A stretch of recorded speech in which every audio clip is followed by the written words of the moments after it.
So Alan Kyerematen has resigned, and we are going to spend some time digesting what happened today. And many of you are getting home right now wondering what in God's name just happened to the NPP. Well, this is what happened to the NPP today. Alan Kyerematen went to a press conference and announced that he's no longer a member of the New Patriotic Party, and he has officially resigned. And this, by the way, is the logo of his new movement, the Movement for Change. And they are tagging themselves, Ghana will rise again, which is what they are aspiring to do with this particular organization that they have put together and announced today. There's a lot to get through for you on this particular PM Express show. And a few things that we learned from him today as far as his campaign is concerned and what he's promising to do to resolve the contentious issues in the 2020 presidential primaries were never fulfilled. And these are the reasons he's gone independent today. The party has a view on this too, and we'll come to that pretty shortly. But this was the first main one. He goes all the way back to 2007. By the way, he resigned there too. And then he tendered a resignation. The former president, John Ajikun Kufuor, and other party stalwarts sat with him, convinced him to rescind that decision. And he says at the time, promises were made to him that the concerns that he had expressed after the Superdelegates Congress just a few short days ago were similar then. And however, although he was promised, those were not fulfilled and have been repeated in 2023. That's fundamentally one of the main reasons why he's gone. Also, it comes to the Superdelegates Congress itself and says, quote, strategically and tactically, the entire process was skewed to favor one particular aspirant. And many read into that one particular aspirant to mean the vice president, Dr. Mahmoud Bawumia. But that's his claim and a reason why he decided to drop out of the NPP and go independent. Now, he also says there was a significant level of intimidation of people around him. And there was also monetization. Again, another complaint of his, with reason he is broken away from the NPP today. So these are basically the three main reasons why he's decided to go independent today. Well, are they really justified? We'll hear from the NPP. They are holding a news conference tomorrow to address all these key issues. Already we heard from the party's hierarchy, and they say these are baseless allegations, and the reasons he's giving are just reasons that he somehow concocted just to justify something that he always wanted to do as far back as 2007. So, really, what are the justifiable basis and the reasons for him to go? We'll talk to those who are in his camp pretty shortly. And then also you look at the his promise, his pitch, right? This new movement. He says it's to be led and powered by the youth. And so he's pitching himself as a man who can champion the youthful agenda. And remember that he is being very clever at this. And he chose today, shortly on the back of the protest that we saw, the 3-day protest that was led by the Fix the Country elements that they've branded as the Democracy Hub. So he's tapping into that sentiment that we've seen the youth champion, both on social media, which translated into the protests that you saw on the streets over the last few days. And so he wants to pitch himself there. He talks about the great transformational plan. And he says it will provide jobs for the people, cash for the people. And there's a certain resonance here for those who know him back in 2007, whether he was Alan Cash. So he's bringing this back into the fold, into his own strategy going into the 2024 elections. And then he says he will run a government of the people, by the people, and for the people. And then he says this is easier said than done. But he's pitching the Alan unique selling propositions to us. Will the people buy into that? Well, let's see. As he goes into campaigning mode, he has promised already that he'll be going door to door and telling people what his message is. And this for him is the reason why he is focusing so much on the youth, why he believes he's going to be a champion for the youth, because he looks at the youthful population and total voters of 17 million thereabout, and he believes that that population is big enough, right, to tap into going into the 2024 elections. So what really is he proposing to do differently now? Because many have tried this. And let's make the point very clearly. Others who have gone independent before have performed woefully. None have even managed 1% before. So how can he distinguish himself when others before him have failed in the same area that he's now attempting to get into? He says one of the things he would do is to downsize government, to have a lean structure. And as I go through the list, you begin to see a trend emerge. Alan, by the way, remember, was until January this year a member of cabinet. He was a member of this government. He has been part of a government that has had the biggest size of government in our Fourth Republican history. And he's pitching to do things that stand in opposition to what he was part of implementing as a member of government, that this government had done. In other words, he is saying to you, I was part of this, signaling that I didn't quite believe in what was happening. And so now that I'm by myself, I'm going to do the opposite of what my government had done over the last, 6 years. And so he's pitching downsizing government. Another thing he's pitching, reviewing the existing reforms in education. And free SHS is a key thing. Why? Again, same trend as we begin to learn. You remember that there has been calls for this government to review the free SHS policy. The president had said, well, that would not happen. In fact, when Joe News took the matter up, he says that we were running a campaign against free SHS. Alan Kyerematen has found that gap because he's realized that there are people out there, many people who want this reviewed. And he says he will do exactly that. Right? So again, you begin to see what he's trying to do. He's trying to pitch himself as the candidate. Although I'm coming from the fold of the NPP, they have failed to do the things that you've complained about, and I will be doing exactly what you've asked them to do that they failed to do over the last 66 years. Downsizing, free SHS review, and then also achieving at least 6% value addition.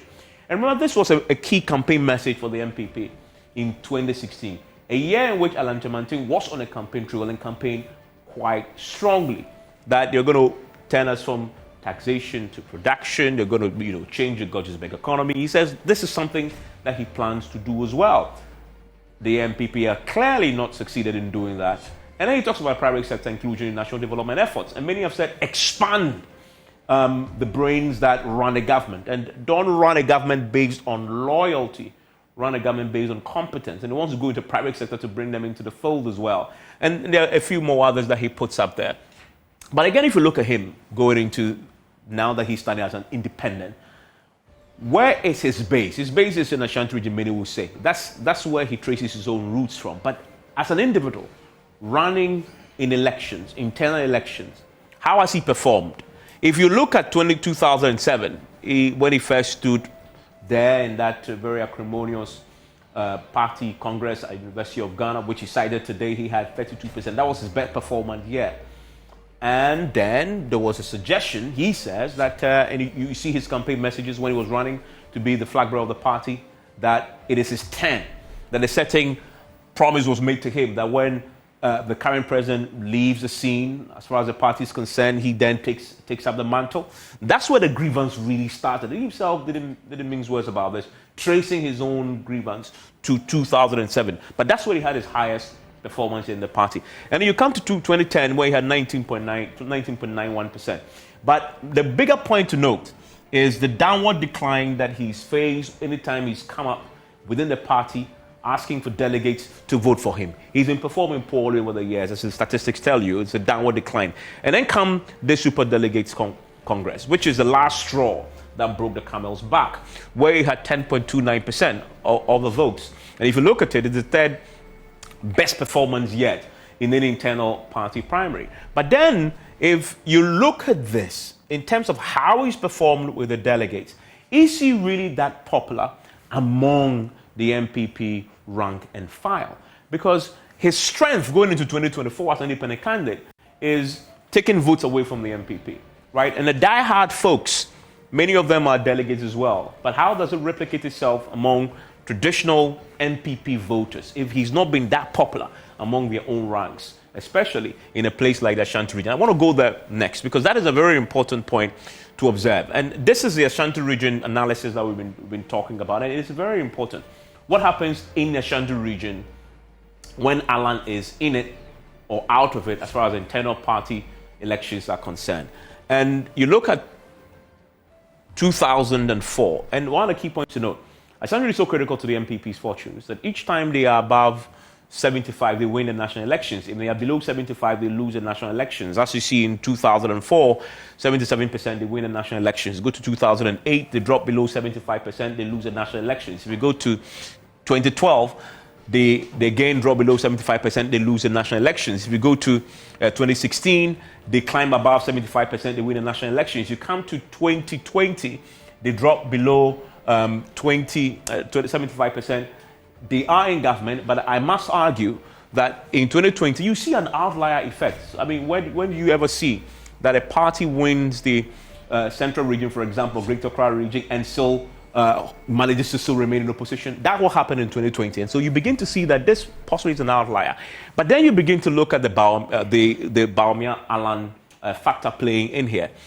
Alan, in 2007, loses to Akufo-Addo in the primaries. What happens then? The party then drops by 4.5% in the Ashanti region. If you come to 2008, 2010, Alan loses to Akufo-Addo again. Ashanti drops by 1.1% in the final analysis. Again, if you come to 2012, Alan again loses to Akufo-Addo. And then there's a very interesting point happened there. Alan goes on a campaign tour with Akufo-Addo, very rigorously campaigning for him there. Akufo-Addo actually announced him as his first minister if he wins, the nod in 2016 as his trade and industry minister, which the promise he kept. And the Ashanti region increases by 5.4%. But just look at what happens when Alan then becomes a member of government in 2020. The party didn't perform quite as well in the Ashanti region. So the key issue here for us, when you look at this, is what then happens now that he's gone independent. How will the Ashanti region respond to him and to the party? Will some people vote for him in the Ashanti region who have traditionally voted for the NPP? The jury is still out on that. But one thing is certain. If you look at the trend, he will certainly have an impact. How much of an impact? We don't know. But for a party that is already facing the impossible of trying to break the 8, this is a distraction you don't want. For somebody who traces his roots to the Ashanti region to be standing as an independent, a stalwart of the party who will definitely take away some votes in the region. Even if he gets 1% of the votes, it can be disastrous and fatal for the party. And then you look at the whole picture of the national elections over time, an attempt to break the 8, which nobody had done before, especially if you look at the narrowing of the gap in the last elections here, where the NDC did a fantastic job of a historic performance. Terrible performance, by the way, in 2016, all the way to closing the gap and moving the NPP down to 51.59%. In other words, the momentum is on the side of the NDC. They didn't even need the help yet of Alan Kyerematen, but they're now going to have it because it's going to close the gap for them. And that clearly is what the party is looking for, what the impact will be. And tomorrow, they'll be addressing a news conference. But we're going to get a sneak peek into that when the General Secretary joins us for a conversation. We also have the Alan spokesperson with us in the studio. We'll get the sense from the NDC as well. They've also issued a statement today talking about Alan now as an opponent and attacking his record already, and then do a political scientist. Please stay with me. Joining me right now for a conversation is Haruna Mohammed. He's the Deputy General Secretary of the NPP. Also joining us is Mustafa Gbande, is the Deputy General Secretary of the NDC. With me for some analysis is Professor Alidu Seidu, who is the head of the Political Science Department at the University of Ghana. In the studio with me is a spokesperson for Alan Kyerematen, indeed, and he is part of the youthful, I guess, base that Alan is tapping into. And as you can see, we are getting to hear a bit more of their voices because of Alan's pitching today. We've sent him over to talk to us on the reasons why he has resigned, but also his plans for 2024. Thank you very much, Aaron Duke, Mr. Su, for joining us in the studio. But by the way, always remember that Syntax Tank brings you PM Express, and kind courtesy. We can obviously go on there, and I can recommend them to you because it's a tank that you can rely on. Also, PM Express is brought to you by Aluma Bitters. Experience greatness in every moment. Ghana AIDS Commission also. And as I always tell you, Syntex tank is the tank you want to use if you have water to store, because Syntex tank is the first, really, to introduce a double layer tank, and now you can have as many layers as you want. Syntex tanks is first to introduce the white inner layer tanks in Ghana. We now introduce to you the customer specs order, which lets you order any color and size of preference. Syntex tanks gives you the longest warranty of 7 years, which no other tank gives you in Ghana. So whatever your water consumption, size of project or demand, choose Syntex tanks. We have agents nationwide. Call Syntex on 0244-335-168 or shop online at syntexgh.com. Syntex tanks, air strong, air tough. I want to start with the Deputy General Secretary of the NPP because we've heard Alan Kyerematen speak today. The party issued a statement today asking the rank and file to remain calm, and they're going to be addressing the party tomorrow. Mr. Mama, thanks for your time again on PM Express. That statement that was issued asking for calm, does it suggest there's panic among your ranks tonight? We may have lost him there. But let me come to you, Duke, as we try and raise him back on the line there. So Alan has laid out why he's decided to now go independent. You have decided to go with him. Do I assume that before today you were a full card-bearing member of the NPP? Well, thank you, Evans, and a very good evening to you. Let me also say a good evening to the well-meaning Ghanaians in this country. And a special greeting from Honorable Alan John Kyerematen to every young person in this country. He says I should tell you that this is your movement, this is your time, and he welcomes you on board this very agenda. So I have been a sympathizer of the party ever since. I'm someone who has always believed in the ideals of a party. And for me, personally, it has been representative of the fact that my allegiance paramountly is to the state. So the conversation of being a sympathizer of a party is that the party is supposed to be the vehicle through which you advance your interests for the state, you advance your objectives and aspirations for the state.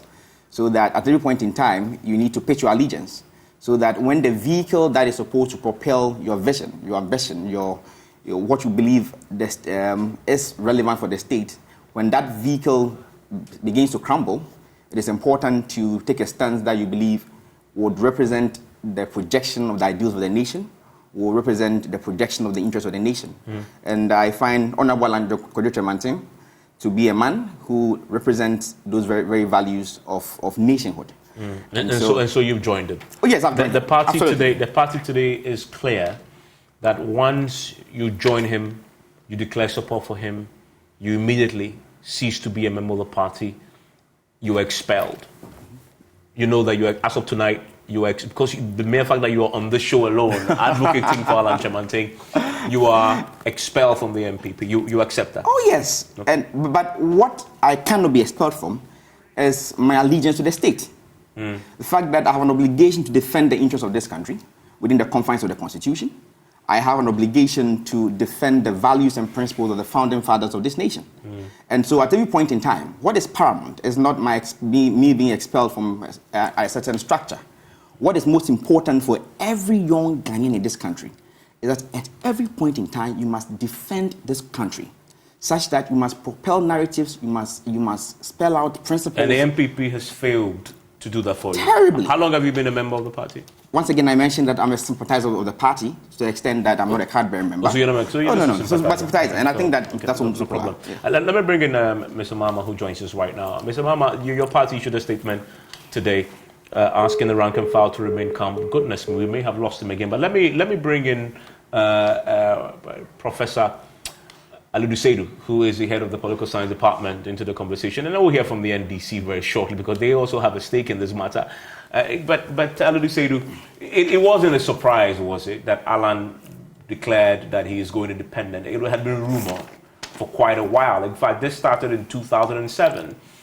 You watch him today, and the fact that he announces it now when you can argue that the party is at this lowest ebb in terms of the governance that they had supervised over a period. Was he choosing his moment for maximum impact to signal a very torrid time for the party going into the 2024 elections?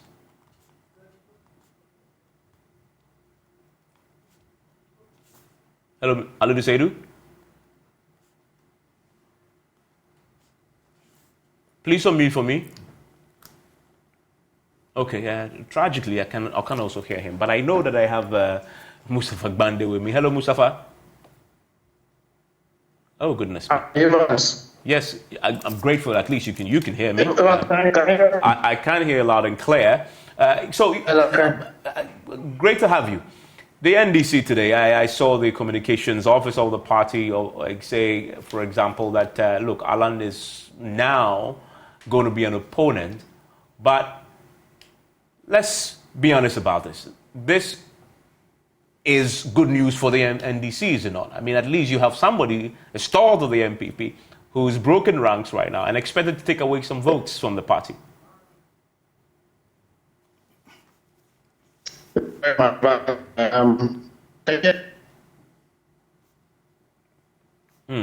Okay. We'll try and rectify all that because of the challenge reaching almost all of them on the Zoom. Let me come back to Duke, who's with me in the studio. Duke, to that last point that I was making, I was putting to the General Secretary. Alan chose his moment, right? And he chose it, one, on the back of the demonstration by the youth last 3 days. And he mentioned that he was being exploitative, was it not being? No, definitely not. Taking advantage of a sentiment that existed, tapping into that. Alan owed a moral obligation to the values he represents to expressly share with the people what he stands for. Primarily because I've personally been with him over the past couple of weeks, and I know exactly that he had been planning this for some time now. So that the demonstrations, and as much as how the police manhandled people and all that, contrary to what our constitution and the values that this country represents dictates, he felt that, listen, it is important that I use my voice to echo the concerns of young people in this country as well. And that his representations are ones that represent young people to the extent that it will be quite non-welcoming for him not to mention this. And not because he just had to mention it, but because he was deeply concerned. And he personally shared with me how he's concerned as to what this country is turning into. That people can no longer peaceful protest. That we have an entire state architecture that tries to stampede the process when people freely want to voice out their concerns in this country. So it's not in that way at all. But also, most importantly, his focus is on young people. So that when young people are the center of a demonstration process, it is important that he sends a message to them, that he hears them, he sees them, and he has a plan for them. So let's get into some of the specifics, what he laid out, the real reasons why he left. We've spoken to the party today. The party says he's making up reasons as he goes along, that the national chairman of the party, Mr. Civilian Team, went to see him when the rumors emerged that he was going to go independent. And he told the national chairman categorically that he had no intention of indeed going independent and everything was fine. So then today he announces he's going independent. This has been a plan all along. He was just finding an excuse to justify his exit. Evans, let me say this quite expressly. For young people in this country, as whatever rationale or whatever led him to resign is of no consequence to us. What is of consequence is that is there a viable alternative to the duopoly that have continued to subject us to certain lessons that are quite unfortunate? That finally, is there a credible candidate in the process that represents the very ideals of young people, essentially? And that is the focus. As to whether the chairman of the party of the NPP went to meet him, well, I'm not privileged to that information. But the point is that what outlook are we having here? That is why I say that this brings about the conversation of our allegiance to a state as against our allegiance to a party. The man has a vision that he laid out right after he resigned from office. He calls it the Great Transformational Plan. A plan to industrialize this nation, a plan to give young people an opportunity to survive in this nation, a plan to build an industrial architecture that makes Ghana a center of Africa. That is his vision. The vehicle within which he pushes that vision is what is not necessarily is not of value as to whether it is the party system or he's running as an independent candidate. What is important to us as young people is that a man who bears such a vision of such significance will be on the ballot. So on December 7th, we as young people will have an option between probably the Vice President, Alhaji Mahmoud Bawumia, or Honorable Kennedy Apong, or any other person in the NPP, or the former President, His Excellency John Dramani Mahama, and also we'll have the option of choosing a man who has demonstrated time and time again that not only is he competent, but he's credible and a man of character. Where is his competence when he was part of this same government he now criticizes? The same mess. He described the government had superintendent of a mess. He was part of that. He was in cabinet in January. So where's the honesty and sincerity in what he says today, that all of a sudden he is a savior when he's been part of the mess he now describes? Well, Evans, I think that there needs to be an education on the nature of how our governance structure runs. We run an executive form of government where power resides in the president. If you were a minister of state, you will run and operate based on the agenda and at the peril of the president.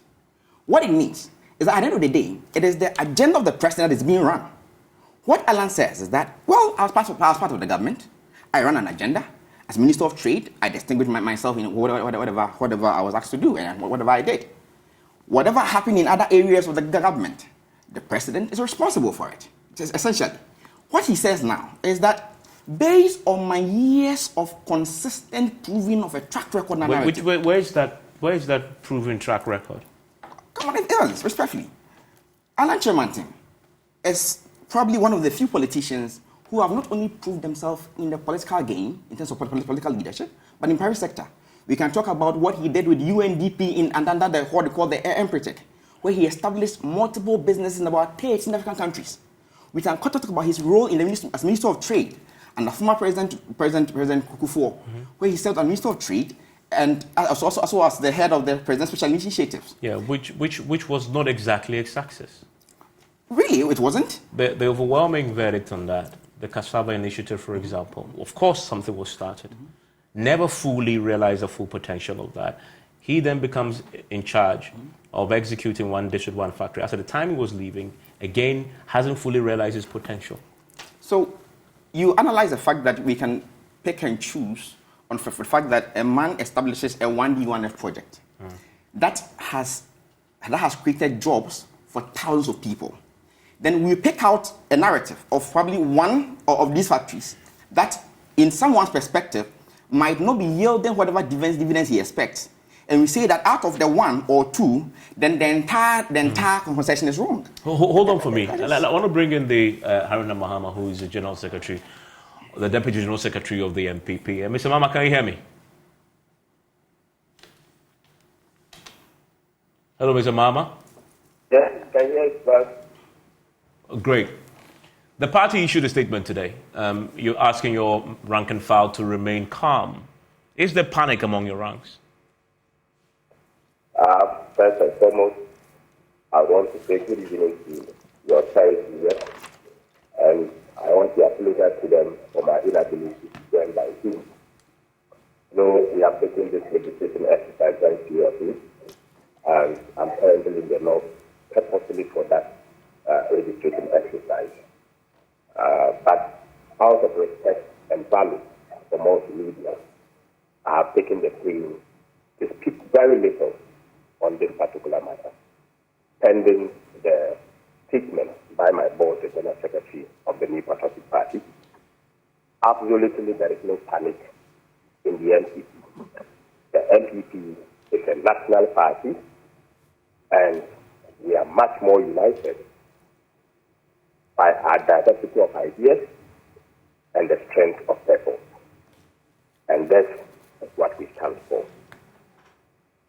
We respect the decision as the General Secretary has indicated in the write-up, that it is very unfortunate that this decision is taken at this particular point in time. We acknowledge the contribution of Mr. Allen to the New Patriotic Party, and the party will make our statement tomorrow by 2 p.m. But the Allen has a set of reasons. He has said, and not only today, even after the Superdelegates Congress, that there was no level playing field. The entire structure was coerced and skewed to favor one particular candidate. He had repeated these concerns and nothing has been done about it, substantively to address it. He has a basis to resign and to form his own political movement, does he not? Even, CMS Press is a program of record, and I use that medium to respond to some portions of Mr. Allen's concerns after the Superdelegates Conference. I did not speak from my mind. I spoke out of the constitution of the New Patriotic Party. I made reference to Article 13(19). I made reference to Article 10(3). I made reference to several other provisions of the party's constitution. Whilst I do so, I respect the decision of Mr. Allen, and I wait for the response from the General Secretary of the New Patriotic Party at the party's headquarters tomorrow at 2 p.m. Professor Ali Dusedu, you've been watching this space since today. We just heard the party say call for calm.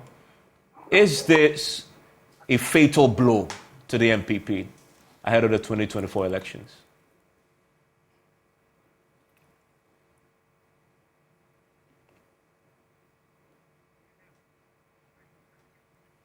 Hello, Mr. Ali Dusedu. Hello, Prof. If you may on mute for me. Okay.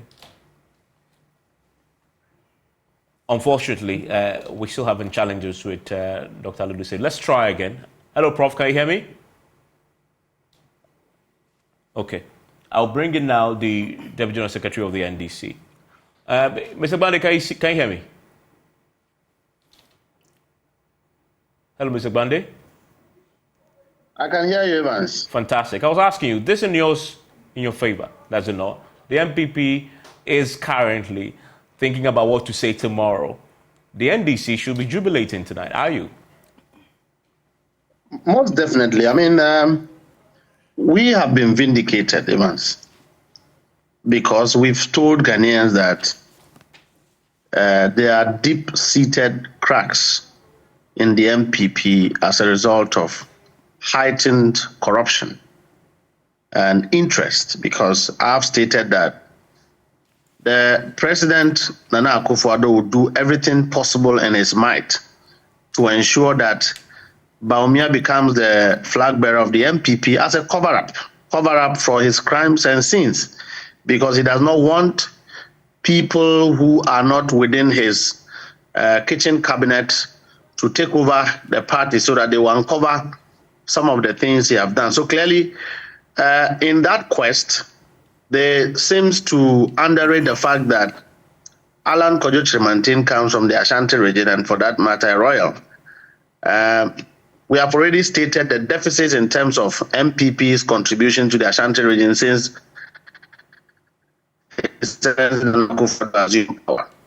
So they expose this with. On the flip side, especially a member of the NPP, a cabinet minister, a founding member of the party, a ministerial responsibility as concurrent as that of the unfortunately, the connection isn't great. Unfortunately, the connection isn't great. I can, but we're struggling to. It's breaking pretty badly, indeed. Let's try again. Okay, we'll have to reconnect with him and see what we can get. But we still have Aruna Mahama. Do I get a sense, Mr. Mohammed, that ahead of tomorrow, the party after calling for calm, you've said you're just waiting for the General Secretary. You don't have a position on what has happened already tonight? Remember, I am there to assist the General Secretary. I am not there to insist. And just a brief on what my colleague from the NDC has said. He knows clearly that the NDC democratic credentials cannot be compared to that of the NPP. He knows that John Mahama, as a presumptive candidate, even before their election, never insulted the credentials of the NDC. He knows that the NDC's attempt, or John Mahama's attempt to cover up these crimes by indication of piling up judges when he gets the opportunity, is not the mindset of the NPP. We are a democratic party, we are a party of choice, and we respect democratic values in this country. We have seen a lot of things happen in this country, that we have always responded on point of law. And that is exactly what we want to do. We contribute to the media space, contributing to governance, and contributing to electoral systems in Ghana. We urge them to gain from us the good aspects. And that was why I spoke to them in their conference in Accra, that they would have established a school. It should come for us to establish the faculty of the Joint Coalition to assist them. And for us in the NPP, we are not going to set and allow other smaller political parties like NDC to say that we are there to support. In this particular critical moment that we are, respect and everybody's speech. We respect everybody's speech, but the party sits on structure and kicks on authority. And we will wait to give you, the media, the good message and what we will have to interview from 2 p.m. tomorrow. Dr. Aluseru joins us now. Hopefully he can hear me. We've now moved him onto phone for a quick intervention into this. Doug, is this a fatal blow to the NPP? To some extent, Evans, politics is a matter of strategy. And it is part of the strategy to make a decision at the right time using the right tool. I think Alan Kyerematen has been very strategic about the way he has announced his contest for the 2024 election.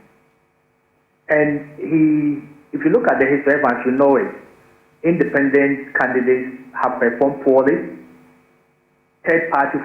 Fourth parties have performed poorly in the history of the Fourth Republic. But he's actually offloading this ambition to a kind of movement where the youth is seen to be the lead charge for this particular movement. Measuring the current level of sentiment in the country and the divisive politics, both the duopoly we have had in the Fourth Republic has caused, he is tapping into the largest number of the registered voter population. He is trying to tap into the floating voter population. He is trying to tap into disgruntled members of both the NDC and the NPP to be able to become a formidable force in 2024. And as you've mentioned in your initial analysis to this program, it is very close. And next year's election is going to be closer. So even if he's able to manage a reasonable percentage within the youth population that he's projecting, or within even the floater voter population, he's likely going to take the election into a runoff. And we all know the history of runoff in the Fourth Republic, that opposition parties build a coalition against incumbents all the time. So breaking the eight from the NPP's perspective is more about winning in the first round. And if Alan's movement, in addition to other smaller political parties that may emerge, and the strong showing of the NDC in Ashanti region in 2024, will tip the election into a runoff, and the coalition that will be built against incumbent government will not inure to the benefit of the NPP. So I understand the level of panic that may be within the NPP now, because you are even facing an uphill task of trying to break the eight, which has been traditionally impossible. And given these permutations and dynamics that is coming in, they really have to see how to manage this. And I think this is just an announcement. I'm not sure what strategy he's going to use.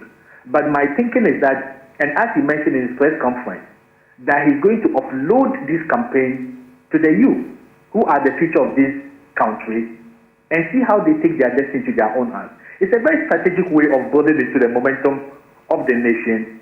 And let's see how those movements work moving forward. Yeah, but you made the point about the traditionally independent candidates haven't done pretty much. In fact, in terms of third force, the only individual that moved the needle slightly was Dr. Indum. Even for him, he was on a ticket of an established political party who fielded not only a presidential candidate, but also parliamentary candidates as well. But you have Alan Kyerematen, who's adopting a different approach here. He's going independent. He's only vying for the presidency. No parliamentary candidates that who associated with. That clearly then leaves him in the place where he most likely will go the way of others. And you've heard the party today, at least the national organizers, say that they are not really worried because of that history of independent candidates. When you hear the party say that, I mean, both the party have said that, Nana Komia, who is the chief spokesperson for Dr. Bami, have also said the same thing.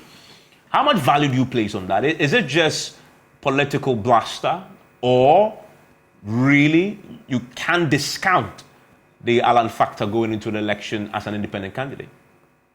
Evans, I don't think any of these people will say they are worried, even if indeed they are. Because it's also part of the political strategy to maintain calm and momentum within the party. Honestly speaking, maybe if you look at the previous parliamentary independent candidates and third force parties we've had, the level of vision, articulation, planning, and programming that this new Alan is trying to introduce into the Ghanaian body politic looks quite different. Even before he announced to contest, when he resigned from the NPP as a cabinet minister and announced that he was going to contest, he came out with what he called the GTP, Great Transformational Plan. And I think a lot of media houses, including academics and scholars, scrutinize that level of articulation and the point-based yardstick by which you can measure his performance.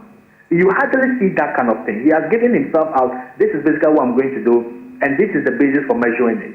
And even when he announced what he was going to do, he said this is how he's going to go about doing it and his plan. So it's left for us to carefully scrutinize this, but also see how the campaign unfolds. There's one thing making this very elegant announcement, but once the campaign unfolds and we see whether he's able to put a lot of resources and strategy to this plan, will make us decide whether it's going to cause an upset or not. But I think whichever way you look at it, if he's able to get a percentage that pushes next year's election into a runoff, then he becomes a kingmaker, and he can sit in the dining table of victorious candidates moving forward. What do you say to that? Well, let me say this. Alan is in the race to win these elections. That's not happening, you know that. Come again? That clearly won't happen. Let me tell you why it will happen. Alan is in the race to win the 2024 election. Yes, exactly. And let me tell you why this will happen. In 2013, Uhuru Kenyatta and William Ruto ran as independent candidates under what they call the Jubilee Alliance. The Jubilee Alliance transcended what independent candidates have usually been known for. That they are independent, so they don't have any form of a buy-in beyond them being independent. The alliance became a model through which people could buy into a common agenda. Alan says, I am running as an independent candidate, but there's a vehicle much more greater than my person.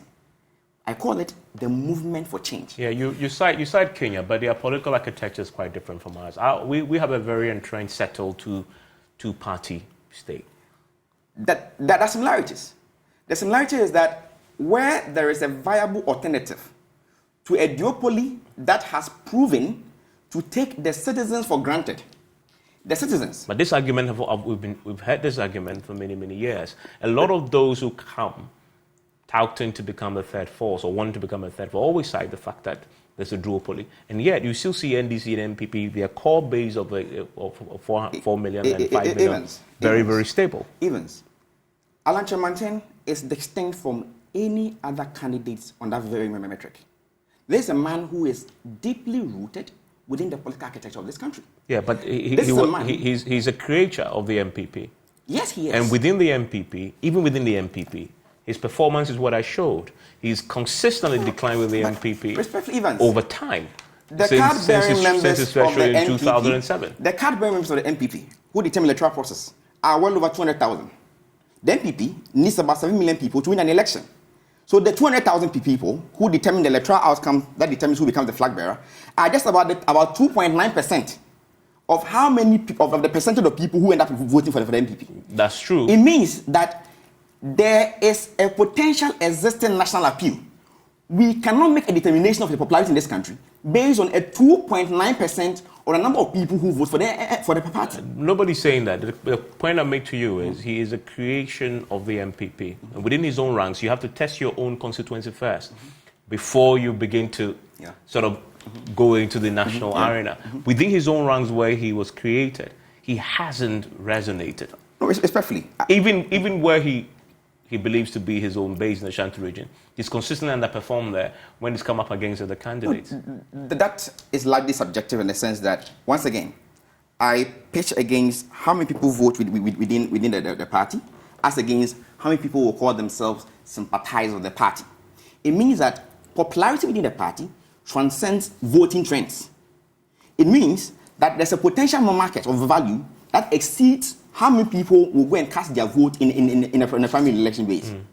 He has shown that he has popularity within the Ashanti region. He has shown with the polls. He has shown with what? What's the barometer using to measure that? State media and state institutions uses preferable data analysis, which has consistently shown. Our analysis have shown when he actually got into government, talking about his influence in the Ashanti region. If you see the party's performance in the last elections, when he was actually part of the government, is a joint third worst performance in the Ashanti region for the NPP. Respectfully, the elections is about, number one, the candidates at the head of affairs. But you just talked about his influence in the Ashanti region. No, I'm referring to his influence in the fact that there is available data, right, to the effect that Alan is more popular across this country than he might be within the limited number of people of about 2.9% within our outcomes. Oh, we've had what was the name, Musa Dankwe's analysis proving time and time again, which you have relied on a couple of times in your analysis, that Alan has great level of popularity in the nation. We cannot limit a discussion of popularity based on 2.9% of sympathizers of voters who determine electoral person in the NPP. No, it cannot happen. Stay with me. Let me quickly get a final words of Mr. Mohammed, if he's still with me, the General Secretary of the party. I know tomorrow is a big day for the party in terms of how you begin to get your rank and file to indeed stay calm going to 2024 elections. But definitely, you've heard the Alidu Seidu mention that in 2024, that small margin can flip this into a runoff. As far as elections are concerned, is it something that the party is concerned about? What this will mean for your own fortunes?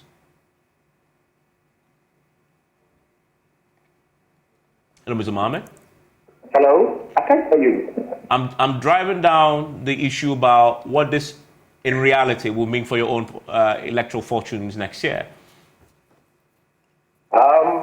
As for elections, the NPP is far advanced in the preparation for 2024 elections. As to whether what has happened today will have effect on our fortune, even I'm very comfortable to speak extensively after my book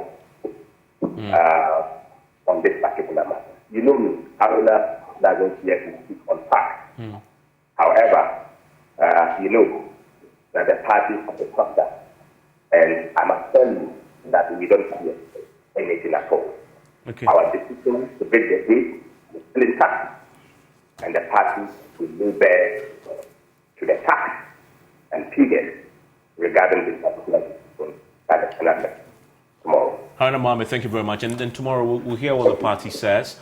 Duke, So, I'm grateful welcome. I'm grateful that you joined us. Also, you had Aludu Seidu, who heads the political science department at the University of Ghana, and I'm grateful that we also got joined by Mustafa Gbani, Deputy General Secretary of the party. Unfortunately, the line wasn't great. Apologies for that terrible connection today. Tomorrow we'll hear from the NPP, and hopefully we can get to sit with Alan Kyerematen himself for a conversation, a very detailed one. Enjoy the rest of your evening.